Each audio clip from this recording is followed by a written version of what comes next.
There's no doubt maps have transformed our lives.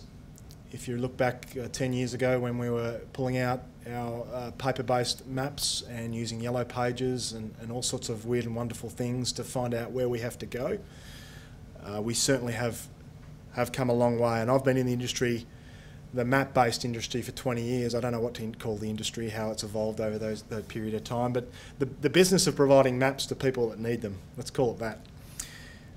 And our business has evolved from very much getting map data into a digital format and producing maps and giving it to people who need it in the right way, to now where it's all available and digital, and it's about making it personal to people. And this experience has been brought to people in their home life, in their consumer life, and now there's a fantastic opportunity to bring it to people in their work life as well. The business transformation in this space, it's not an if anymore, it's inevitable. It's going to happen. And it really comes down to service and the expectation of customers. And I'm talking about customers, whether they be externally facing or they be internal with your organisation. This insatiable appetite for map and location information is not going away. So people are just expecting that experience they have in their home life, they're going to start getting it at work. And there's a couple of questions we are being asked continuously when we have to develop solutions in this space, and I thought I'd pass them on to you as well, because these I think are pretty good lessons.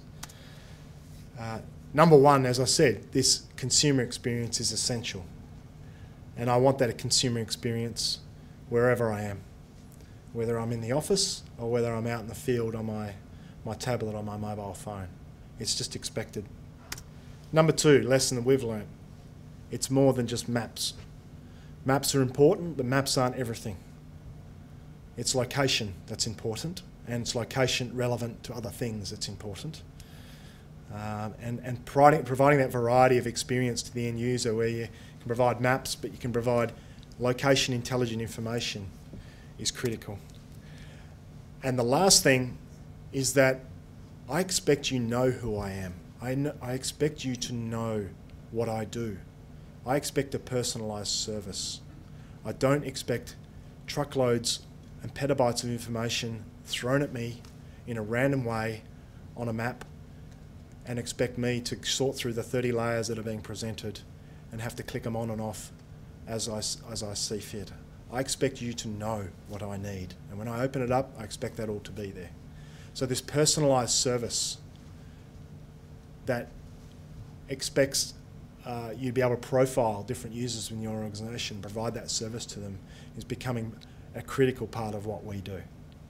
And some of the experiences that we've learnt from Google have helped us in this space. And look, I just thought I'd run you through very quickly some experiences we've had with organisations. Maps can be very powerful just as visualisation. This is some information, the New South Wales Globe, which some of you may or may not have heard of. Fantastic initiative in line with open data initiatives that are happening here in New South Wales. Very simple. Good up-to-date imagery with some vector information over the top of it. And us as mapping professionals sometimes overlook how important just that simple thing is. Up-to-date information displayed very, very simply. All the way through the next level, where yes, you've got that up-to-date information, but now you're able to click on things and get information. This is some information from the northwest of West Australia, Port Hedland. Just clicking on a property and getting some information available in a browser environment.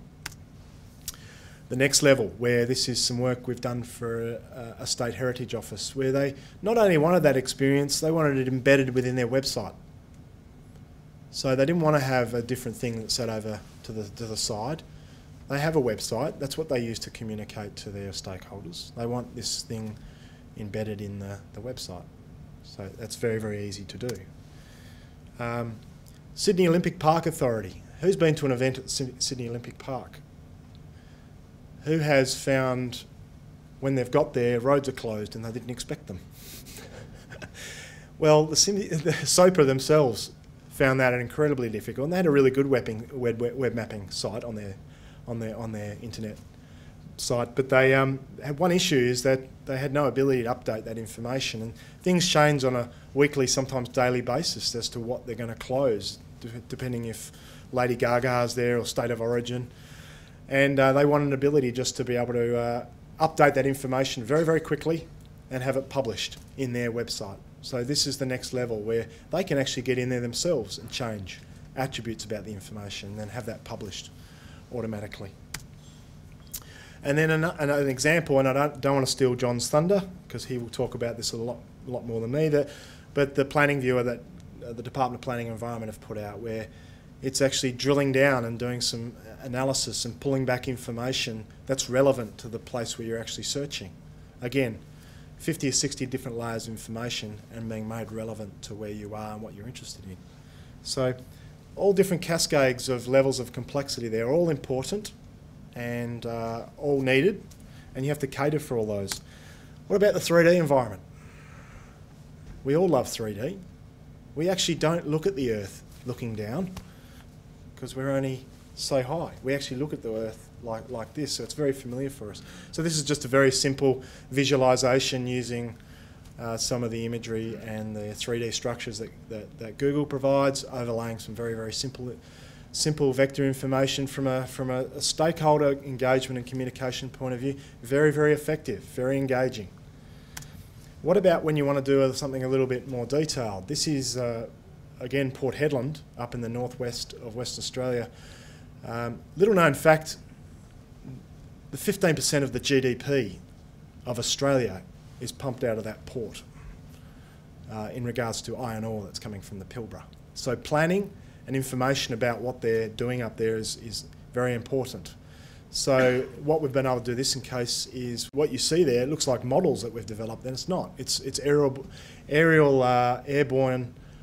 point cloud information that we've been able to put into the Google environment, then it's made available and people can start using it for 3D planning. If you look at just to the bottom left, you can actually see a ship, but that looks like a model that we've developed, but no, that actually comes from the point cloud. So being able to do that and then regularly update this information is incredibly important from a planning point of view and all sorts of points of view.